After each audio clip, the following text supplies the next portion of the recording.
Someone cooked here. You've read the title correctly. Halo Infinite has finally cooked. It has finally done something right. And doing something right and Halo Infinite do not belong together. Because they haven't belonged together since my sophomore year of college. And as a college senior now, I cannot believe what I am seeing. A lot of people thought that Season 4 was going to soft reboot Halo Infinite, and when it launched with Infection, the numbers were not good at all. Season 5, though, Season 5 actually implemented some really good things. The number one thing is cross-core stuff. People have wanted cross-core stuff since the beginning, and they finally did it. It's not every single thing, it's not all of the attachments, but it's the helmets. Not the helmet attachments, sadly. I cannot put cat ears on my Halo Reach Recon just yet, but it's something. It opens up, it mathematically increases the amount of customization options tenfold. And they're smart for actually doing that. They're smart for listening to the community, they're smart for actually trying to get it right. It's hard to be mad at Halo Infinite anymore. Mainly because all of the people that launched Halo Infinite are no longer at 343. And while 343 has gotten their fair share of criticism in the past, I think it's time to maybe start the slate clean, and that's the hardest thing for me to say because I have ripped these guys a new one time and time again. But they did something right. And I gotta say that. I gotta say that they did something right, because they did. They killed it. They killed the Season 5 launch.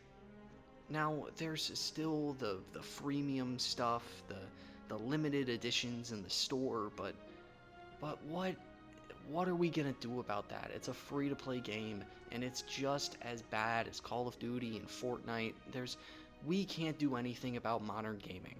But what we can do is complain about the game, complain about the modes, complain about the maps, and 343 has done all of that in spades. The 2 new maps look incredible. The Season 4 maps I played looked incredible. Infection played pretty well. And this is before saying that Firefight is going to be coming out really soon. That's good. That's good. This is good. The gameplay feels wildly different from when I stopped playing at the very beginning of Season 3. The game feels slower. It feels like Halo. And that is fantastic because I already thought they nailed the gameplay. But they made it a little bit slower. They still have to add sprint, but they tailed it back, I think, just a little bit. And that little bit really makes it better. They also finally stopped doing the armor cores, maybe the worst idea they have actually thought of.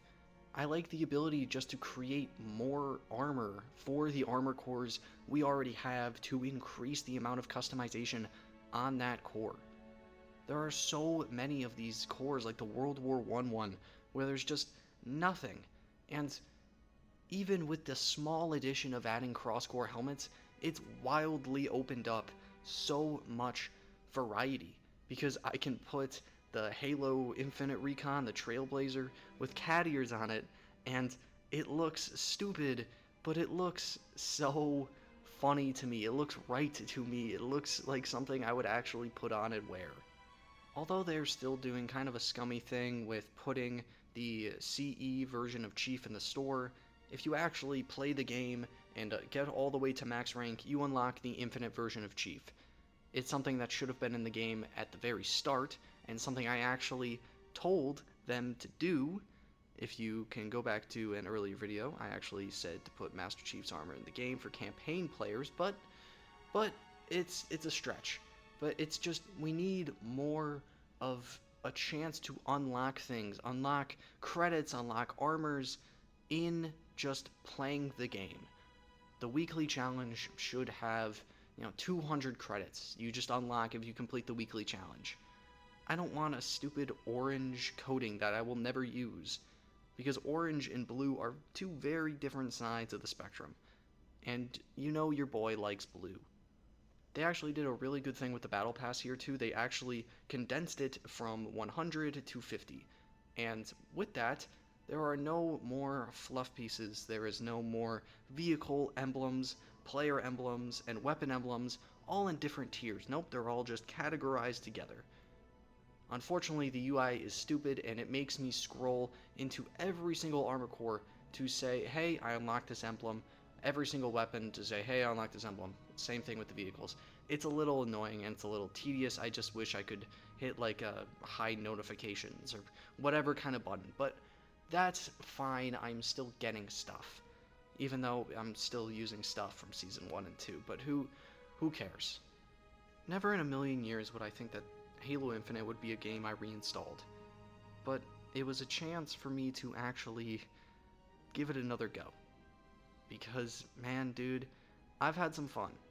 I've had some infuriating moments because I kind of learned how to forget to play Halo Infinite, and I hope the gameplay I record, I hope it's not too bad for you here, but Halo Infinite is definitely a game of all time. It is definitely a game I've played this year. I don't know why that trend started, but I kind of think it's funny. So yeah, Halo Infinite is a game of the year. I don't know if it's great yet, but like let's commend 343 for a good job, because basically they've been lampooned for the past 2 years. Much of it I was throwing the spears, man, but hey, they did something right, and that's something we gotta celebrate. That's something we have to highlight. That's something we have to commend, so they can actually keep on with that momentum. Because if they don't have momentum, then Halo Infinite will just die again. And there goes all of the interest for a game series I love so much. Thank you so much for watching. If you enjoy what I do, maybe consider checking out some of my other stuff. I'll see you next time.